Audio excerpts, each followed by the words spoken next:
Hi hello सर्वांना, स्वागत आहे तुमचं माझ्या आजच्या मिनी ब्लॉगमध्ये. तर आजची सकाळ अशा प्रकारे झालेली होती. सर्वात अगोदर बेड आवरून घेतला मी आणि त्यात पाणी ठेवलं मी त्यांशला आंघोळ करायला, कारण की माझ्या मुलाच्या स्कूलमध्ये प्रोग्राम होता श्रीकृष्णाचा.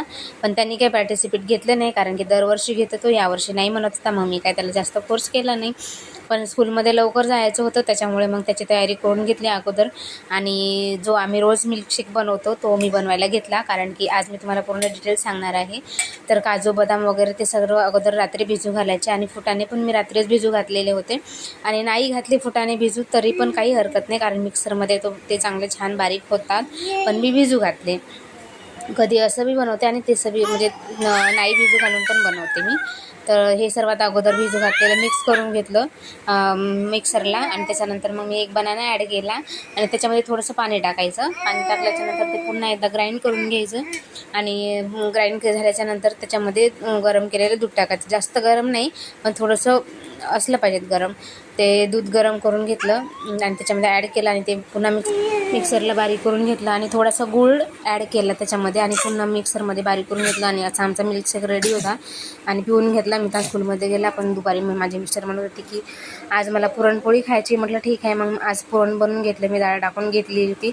आणि पुरण शिजल्याच्यानंतर असं चाळणीमध्ये छान बारीक करून घेतलं. चाळणीमध्ये बारीक करून घेतलं ना की गुठळ्या वगैरे काही राहत नाही, आणि पुरण छान शिजते. आणि एकीकडे भात पण टाकलेला होता.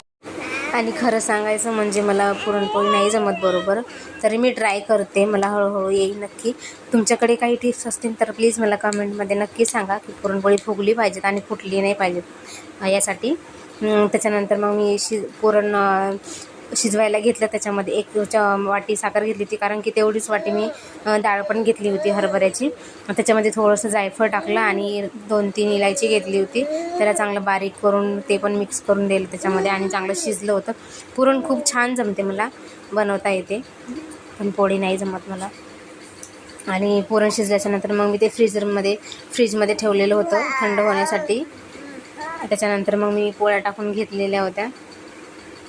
पोळ्या टाकून झाल्या आणि मग कपडे धुतलेले होते ते सुकवायला गेली, तर मला बाहेर खूप मोठा साप दिसला होता. आज म्हणजे माझा पायच पडत होता त्याच्यावर, पण थोड्याशानं हे झाली देवाची कृपा माझ्यावर. आणि मग माझ्या मिस्टरांनी हे असं व्हिडिओ वगैरे काढले थोडेसे. आणि संध्याकाळच्या टायमाला माझं पार्सल आलं होतं, तर मग मी माझा हे ड्रेस बोलवला होता, पण मला काय एवढं आवडलं नाही. त्याच्या नेक खूप मोठा होता म्हणून मी रिटर्न केला. आणि चला मग बाय, असा गेला आमचा दिवस. भेटू.